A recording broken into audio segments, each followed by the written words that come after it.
Welcome to Total Retail Talks, your podcast channel for retail knowledge. Hello, retail professionals, and welcome to episode 12 of Total Retail Talks. I'm Joe Keenan, executive editor of Total Retail. Today I'm joined by Brian Watkins, president of Ritani, a designer, manufacturer, and retailer of fine jewelry specializing in engagement rings and bridal jewelry. We're going to be discussing how Ritani is preparing for the busy holiday shopping season, and in particular how Omnichannel fits into the equation. Thanks for joining me, Brian. It's great to be here. Thanks, Joe. My first question is, can you talk about what Ritani is doing to meet the needs of today's omnichannel shoppers? Yeah, Ritani is really focused on bridging the gap, especially within the jewelry industry, of online and offline. And so what we're finding is that a lot of consumers, almost a third of all jewelry purchasers, start online and have a desire to actually purchase online but end up in the store. And when you spend time asking them why did that occur, they bring up items like being nervous or wanting to touch and feel the product beforehand, worried about fraud and theft within the mail. And so what we've decided to do is integrate the online and offline experience to allow consumers to shop online and have that best practices of, we're open 24 hours a day, you can become educated, you can social share your items, but then we integrate into local independent retailers, which allows the consumer to come into a safe and secure environment, look at the product they were thinking about purchasing, and making the decision in a physical store, which meets the best of both worlds. You're talking about how you've set up sort of this omnichannel model at Ritani. So then, therefore, what are some of the mistakes that you find are prevalent when retailers begin to sell via multiple channels, and what are you doing at Ritani to avoid those mistakes? Yeah, I think whenever we start thinking of multiple channels, you end up with conflict within the channels. And so what we have to work on is bridging the gap. So there's not an online profit and loss statement and in-store profit and loss statement. There's just a joint view of how we're meeting the consumer's needs. I think about with Apple, I was actually buying a new iPad Air Touch the other day, and on the way to the store, I purchased it by my mobile phone, went into the store and picked it up, went to the Genius Bar to get some questions answered, and then left. I don't know if Apple thinks about that as a mobile phone transaction, an online transaction, an in-store transaction. It's just a transaction. And it's the same thing whenever you look at integrating into stores. Is will the sales associates understand that it's not just their P&L, it's also the company's overall consumer satisfaction that they're trying to meet with an omnichannel implementation.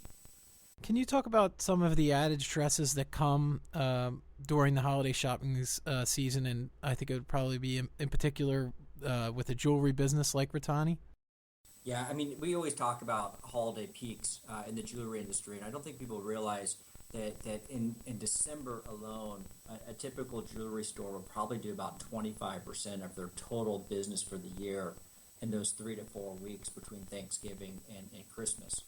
And so, I think one of the biggest stresses is just being able to handle that volume, to take on that ramp during what's already a very busy time for individuals alone. So, we really advocate how do we try to smooth over some of those of that demand, so we don't have all of our promotions running on the same day.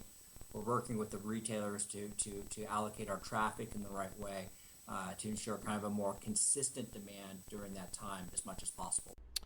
And then lastly, what are your thoughts on how you can continue to plan to grow Ritani's business as you move forward here? Yeah, I think the opportunity is tremendous. We work in a $70 billion space in the United States and well over $180 billion worldwide. And we continue to believe the omnichannel theme is where retail is going. It's the holy grail of retail today in my mind. And so what we're trying to do is further integrate into the stores to make it as seamless as possible.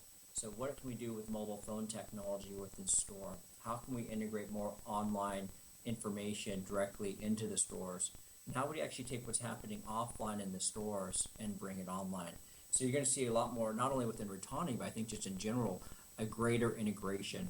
You're seeing that in some stores today. You might find that, Nordstrom, when you pick up a pair of salon shoes at certain tables, those shoes, the table actually converts to the website. And you can see the ratings from the website and what to wear with those shoes.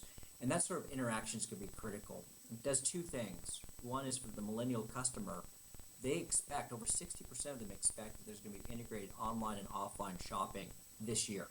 And so when that is happening, and every time you have an amazing retailer experience, that bar gets set higher and higher.